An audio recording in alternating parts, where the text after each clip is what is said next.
first video of 2024, and we're talking about Anthony Smith. Now, Anthony Smith is the most delusional fighter you'll ever see, and I don't understand how this guy even has a commentary or analyst position when this guy is an absolute dumbass and definitely riddled with CTE.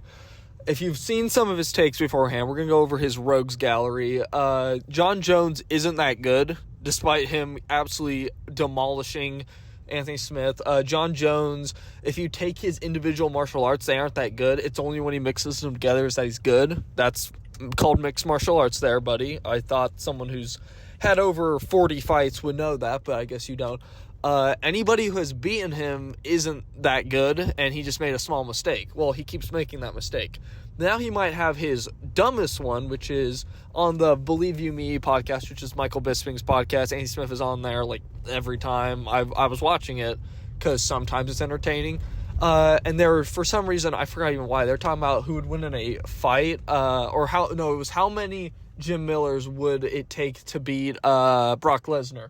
And if you don't know, Jim Miller is a lightweight. He is a 40-year-old lightweight, out of his prime, not really in any position. He never really was a elite-level guy, but he was always this fixture in there. And he is a good fighter. I think everyone can admit that. Brock Lesnar is a fucking massive dude, crazy, and was a UFC champion. He is tied for second place in title defenses with other fighters in that division. It is crazy.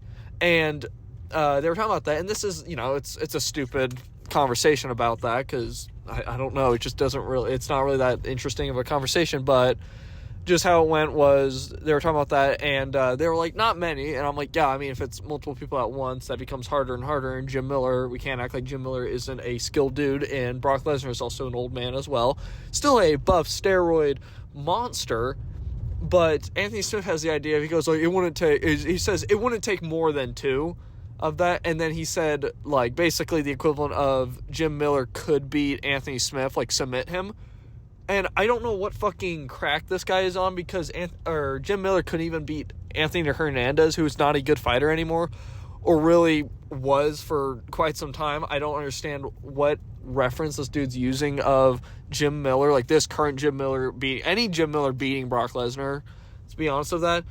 And then it was like, oh, maybe 1 1/4 could beat, would be all like the max amount that Brock Lesnar could beat. Like, I don't know what is up with this dude and his just absolutely awful takes. And you see in his, like, him as an analyst like that, like, he was a fine analyst for a while, but he just cannot get these, like, horrible takes, his biases away.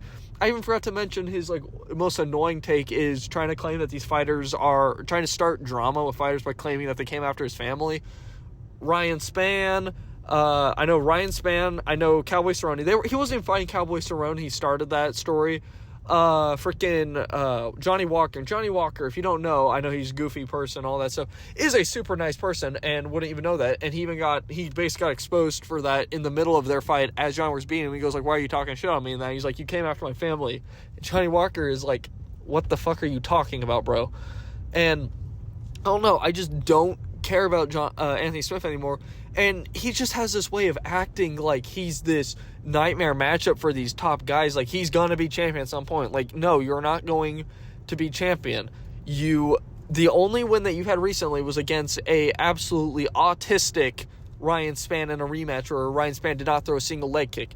You cannot handle leg kicks, you can't finish people anymore, and you narrowly won a decision against Ryan Spann. I think you won the fight, clearly, but you made it it was a very close fight, and yeah, Ryan, you did way better than Ryan Spann did, but you're not this top guy anymore. You've been on a losing streak. You lost to Glover Teixeira. You got your fucking teeth knocked out.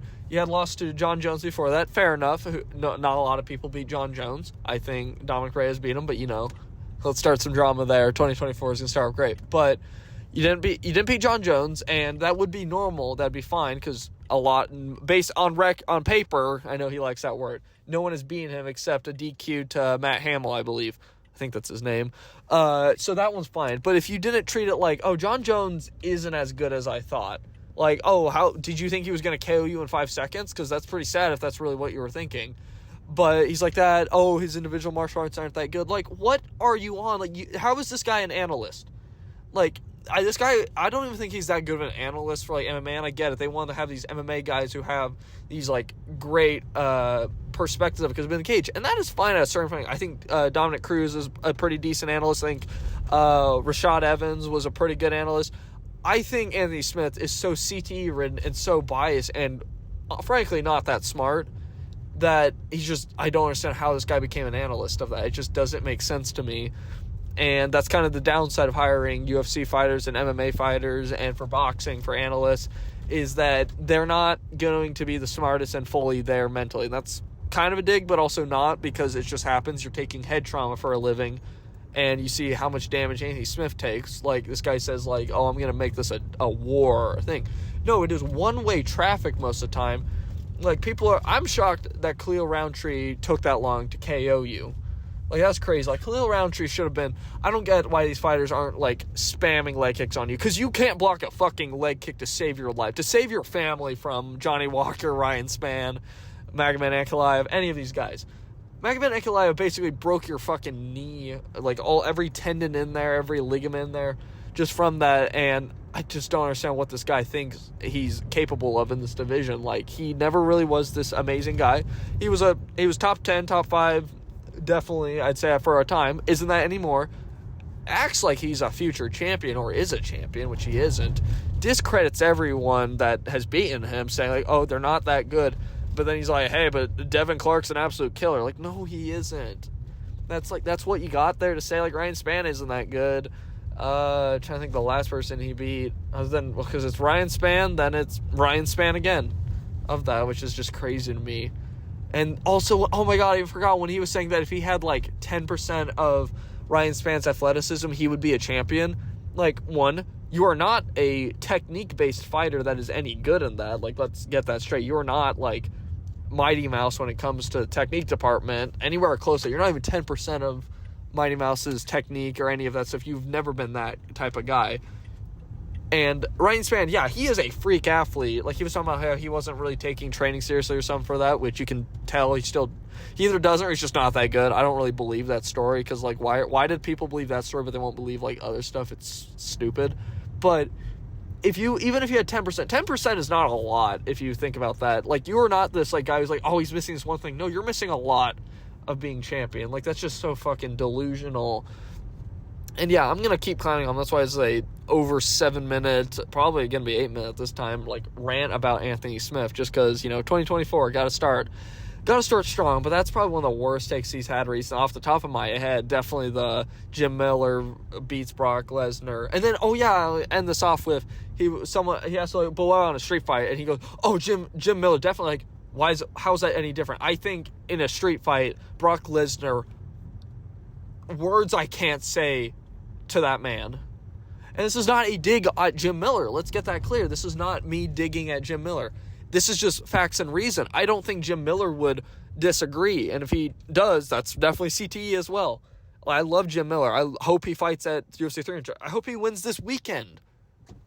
But Anthony Smith is so fucking stupid that he doesn't even understand that. And I don't know, this guy, I don't think he should be an analyst, because you see how he talks on podcasts. He isn't that interesting of an analyst or a fighter in general. He's not this, like, he doesn't turn fights into wars. He's kind of boring, honestly. That's about it. Happy 2024, guys.